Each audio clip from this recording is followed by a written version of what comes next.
Hello, everyone. Welcome to my channel. I'm Hana, evolutionary astrologer, and I can't wait to share with you one of the most fascinating, mind-blowing truths about astrology, and that is this. The birth chart does not stop being active when a person dies. It doesn't just turn off. So really showing how the energy of the soul, the imprint of the chart itself, the legacy of the person's consciousness really continues to move, continues to unfold and be activated even after this person has transitioned, even after death, right? Even when they're in the spiritual world and no longer here, the chart is still active. So just it really showing that the chart is so much more than just one lifetime, and really how it's much more about the impact of that lifetime. So what I want to do today is I want to show you two recent and very powerful examples of this through the charts and legacies of two amazing artists that I absolutely adore. I'm sure you've heard of them, Frida Kahlo and Gustav Klimt. So let's begin with Frida. In a little bit of context, and you see the actual painting on the screen. This painting called El Sueño, La Cama, translated to the dream, the bed, on November 20th of 2025 was sold at Sotheby's in New York for 54.7 millions. And this set a brand new auction record for a work for painting, a work created by a woman. So let's look at the astrology because that's where it becomes so fascinating. So what you see on the screen, the inner wheel, that's Frida's chart. She was born on July 6, 1907, and the outer wheel was the position of the planets currently, well, where they were on November 20th, which is when this auction, this sale happened. So right away, we see, in the outer wheel, we see transiting Uranus. Transiting Uranus is in Taurus, and it's directly activating Frida's natal moon, both of them at the 29th degree of Taurus. Very simple, easy here. Taurus is all about money, right? Money, honey. It's all about resources and really the value of her work. Um, Uranus takes things to the next level. It elevates, it upgrades, it electrifies, right? So in this case, it's radically elevating the value of her work and the material and her material legacy. Work and legacy are very much related to this moon in the 10th house, right? 10th house is how we show up in the world. It's our reputation. It's how we are seen, how we're perceived. And in mundane astrology, the moon speaks a lot about the public, right? And in this case, very much that cultural imprint. And Uranus brings the shock, the breakthrough, the revolution. In Taurus, this translates very literally into her material legacy, right? The material, the financial realm here. So her legacy didn't just grow, it skyrocketed.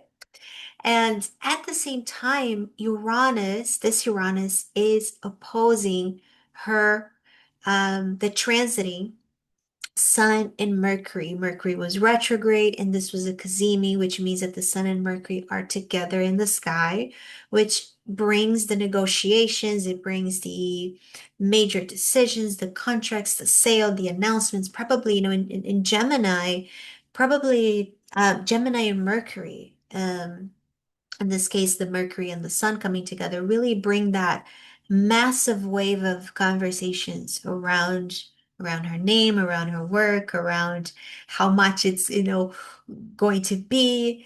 And it gets so poetic too, because this transiting Uranus on her moon, forms a perfect sextile to transiting Neptune, right? Neptune is the planet of dreams, it's the planet of sleep, it's the planet of the unconscious, the spiritual realm, absolutely mirroring the title of her painting, which is called The Dream, the Bed. Whereas the Scorpio, this Cazimi, the Sun Mercury Cazimi conjunction in Scorpio is very much the skeleton, the skull, and death itself. So here you see this interplay, right, between um, sleep, dreams. You see Frida on her bed, peacefully sleeping. But on top of her, you see the skull, the skeleton of Scorpio, death itself, right? So this interplay. So it's almost like the cosmos itself was signing her work. It's so graphic here. Now, we also see that Frida is going through a Saturn return. So look at her natal Saturn. It's at 27 degrees of Pisces, and the transiting Saturn, which means that the Saturn in the sky is pretty much in the same place that it was when Frida was born. So this is what we call a Saturn return, right?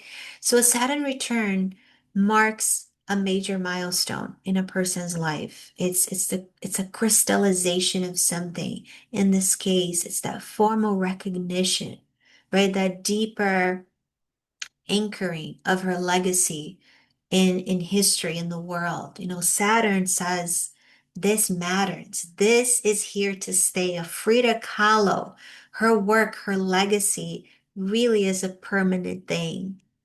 And Saturn, especially a Saturn return, can bring a lot of the harvest, the completion, the success from hard work.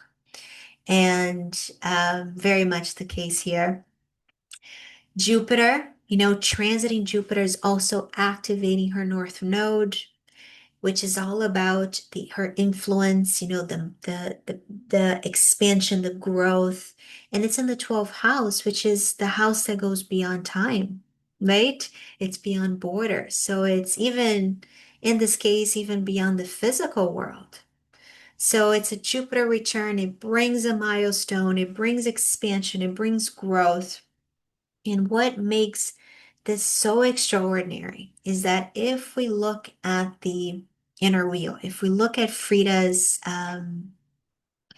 natal chart, we see that she was born with a conjunction between the sun, between Jupiter, the sun, and Neptune, right? So these three planets, when she was born, they were holding hands with each other. They're together in the sky.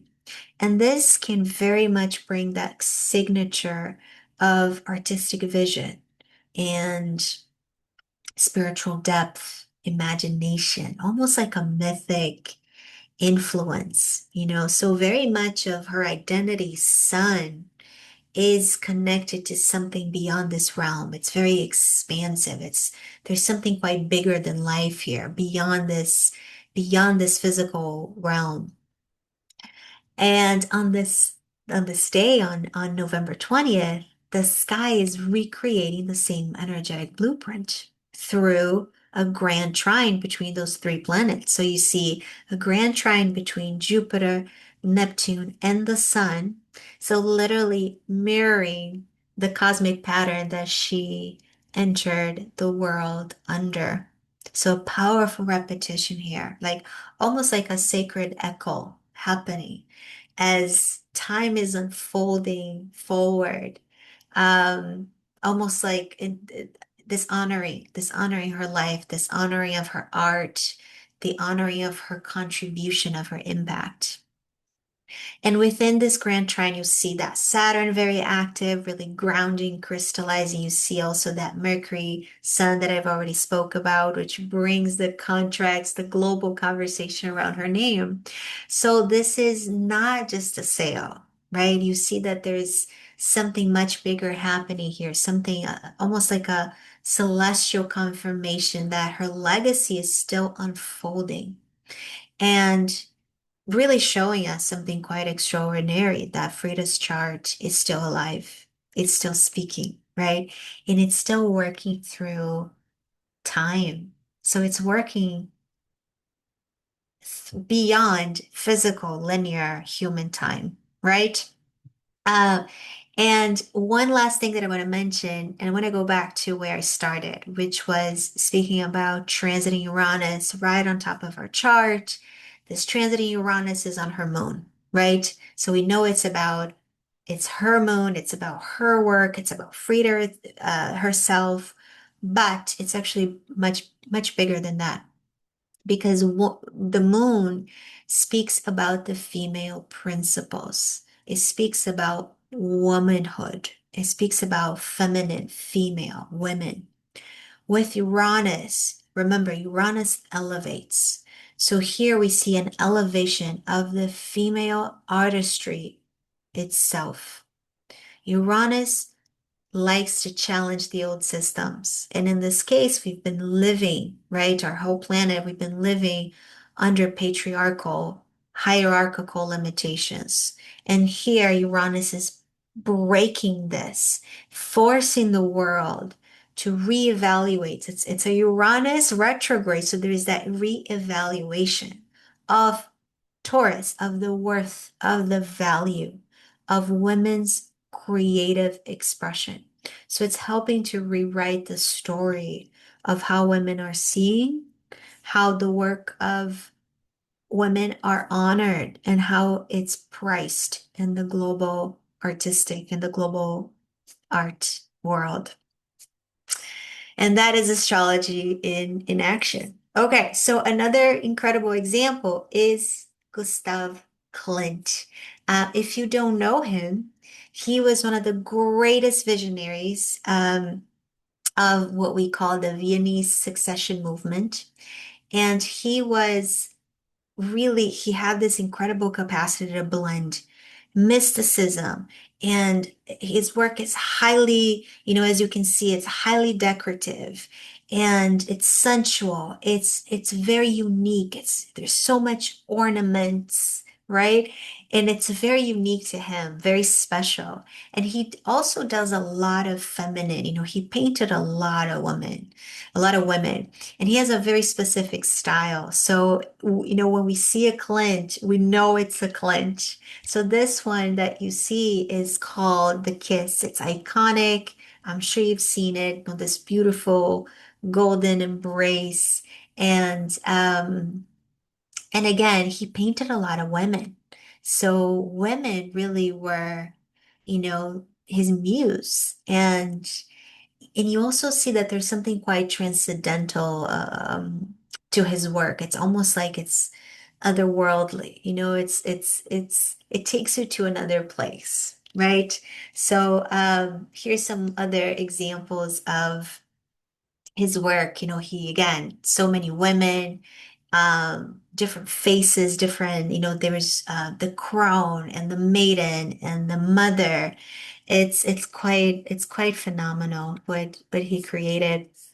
Now, what happened? Oh, this one is actually my very favorite. That's the Tree of Life. It's one of my favorites. And you see the craftsmanship, the expertise. It's so unique. It's so Clint.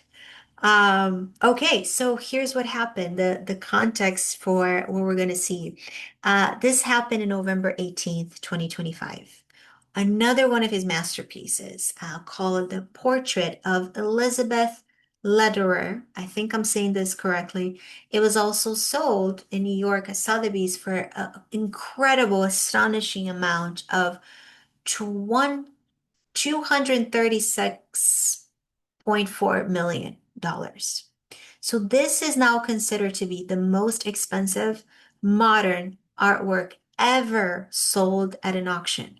And when we speak about modern art, modern artwork, we're really speaking about the late 19th century through the mid 20th century, more or less, okay? And so it's the most expensive modern artwork ever to be sold at an auction. And in the broader list of all artworks ever auctioned, this gets to second place. So there's only one other artwork that that was more expensive, and it's an artwork that was attributed to Da Vinci that was sold for I think it was more than 400 million, and this was a few years ago. So this is a big deal, right? And Klimt died in 1918. But we're going to see that his chart is still very much alive today. So here is again the inner wheel. That's Clint's chart. He was born in 1862. And the outer wheel is a chart of the transits of the planets when this auction happened. So just like with Frida, the transits were reactivating his signature placements. Oh, and one important thing to tell you is that this is a solar chart. So a solar chart is when we don't have the exact birth time. So what we do is that because of that, we can calculate his ascendant or his houses. So instead of looking at the houses and where things are at, we're going to focus on the planets, okay? And how the transiting planets are activating his natal planets. So let's start out with this Jupiter activation, right? Right on the left side, transiting Jupiter is on his natal sun, which brings, again, Jupiter brings growth, it brings expansion, it brings visibility, it brings opportunities, public attention, right? Wherever Jupiter activates in a person's chart, it amplifies it. So here, his own sun, his own, the world amplified his contribution, his what he was creating. Like the sun is so much about the creative purpose, how we participate in life, how we create, what are how we contribute to life itself. And Clint, he the way he contributed to life was very much through his artistic capacities. So his legacy, right? So we see this Jupiter. We also see the South Node on his natal Saturn, which again, Saturn brings success from hard work. It's a karmic milestone. It's the harvest. Here we see a culmination of a century of artistic impact, right? And he was born natally, he has Saturn conjunct Jupiter. So we have the social planets together, Saturn and Jupiter, in the sign of Virgo. Virgo really showing that signature of the gray master, someone with that comes with precision and expertise and craftsmanship and very detail oriented, that devotion to the art, to the work. It brings that signature of a really great mastery and mastery. So the Saturn is the South Node is on the Saturn, and there's also a Saturn opposition. So you see the transiting Saturn opposite his natal Saturn, again bringing that sense of the the milestone, but also with this opposition, we also see the public evaluation of his work, right? So it's all about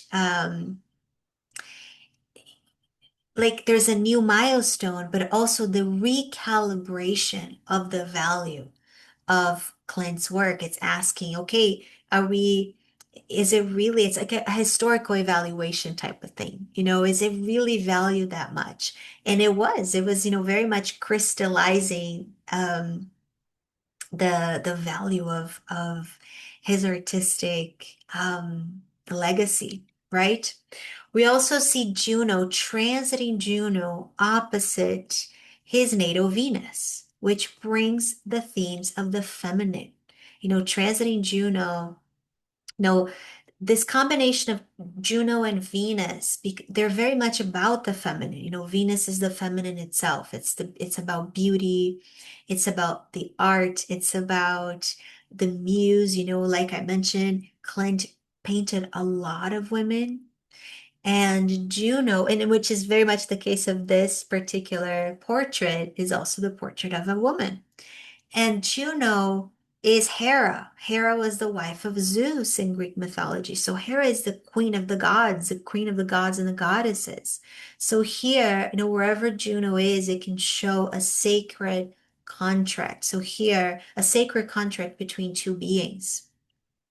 And this is what's getting activated, reactivated on this day. We see a portrait of a woman. So there's that relational bond being captured here, right? That alliance, that contract between the artist, Clint, and his muse. Um, and again, this portrait becomes the highest selling Clint in history. And there's something quite symbolic here because even though Elizabeth, the woman in the painting, she wasn't literally a queen, but she did belong to a noble, elevated echelon of society. So some sort of an kind of royalty too. And this Juno Venus activation really highlights that archetype of the queen, of the honored feminine, of a woman who is in a more, place at the center, that's gaining more attention, that is, yes, in the center of some sort of a culture, right? So it ties back to Clint's own Venus Uranus essence. He was born with Venus and Uranus connecting. And part of his work was elevating women, right? He was adorning them. He was making them, he was electrifying them. He was making them iconic and even timeless and untouchable. So, you know, Juno again also speaks about these contracts. So on a little level, it's about this, contract, this exchange, which is the sale itself, right? The agreement and the connection between the artist and his muse, but also bringing the woman's portrait into something that is extraordinary, into something that's record breaking, right? And so again, we're speaking about this elevation of women here. Now let's look at the transiting Venus. So the moon and Venus, again, Venus talks about money, value, worth, right? And the feminine, you already know, and beauty. And you already know that he painted he made a lot of portraits of women. The moon, again, the symbol of womanhood, emotion, and that connection to the feminine principles. So here we see the feminine principle amplified in many, many ways, right? One was Venus was in Scorpio. So this is big money. This is power. This is wealth. This is a huge transformation in value and becoming almost like a treasure. Well, not almost, it's very much like a treasure. And at the same time, Venus was opposite Clint's natal Pluto in Taurus. So this is really activating this axis of Taurus. It's a Pluto in Taurus and a Venus in Scorpio. So this axis of Pluto, Venus, Scorpio, Taurus is all about money. It's all about power. It's all about value and art that becomes immortal, right? So literally becoming priceless. There's such a transformation in value here that it becomes pretty much, priceless. And a double signature, you have Venus with Pluto, Scorpio with Taurus. It's really, there's so much precision here in the sky and pointing out, that the painting becoming one of the most expensive artworks ever sold and resurrecting the value. I mean, he was already a very, his paintings, his work was already very expensive, but this is a whole new level. It's like a profound empowerment for his artistic legacy, right? You also see a Vesta, uh, return happening in the sixth house. He was born with Vesta in Capricorn. The transiting Vesta was also in Capricorn. So Vesta speaks about what we are devoted to. It's our sacred focus. It's what we tend, what we protect, what we keep, we have to tend and nurture and nourish in order for that fire to keep burning. So here in Capricorn, it's again a lot about sixth house in Capricorn. So it's all about his legacy, his work, and it's very much about the institutions and legacy and the achievement. So how this flame of his devotion being even more recognized at a collective level by the institutions, by the artwork, by the collectors, really honoring the lifetime of the work that he devoted himself to. Okay, last point that I want to make is this, back to this Uranus on his Venus Pluto. Sorry, the transiting Uranus was on his Venus Pluto midpoint. If you don't know what a midpoint is the exact middle point, just like the name says. It's the exact middle point between two planets in a chart. Okay, so it's where there is like a fusion between those two planets, the fusion of those two energies coming together and blending, becoming one energy. So here in Clint's chart, in Clint's case, the midpoint between his natal Venus and his natal Pluto, is exactly at the 29th degree, the 28, 29 degree of Taurus, with the transiting Uranus activating this midpoint.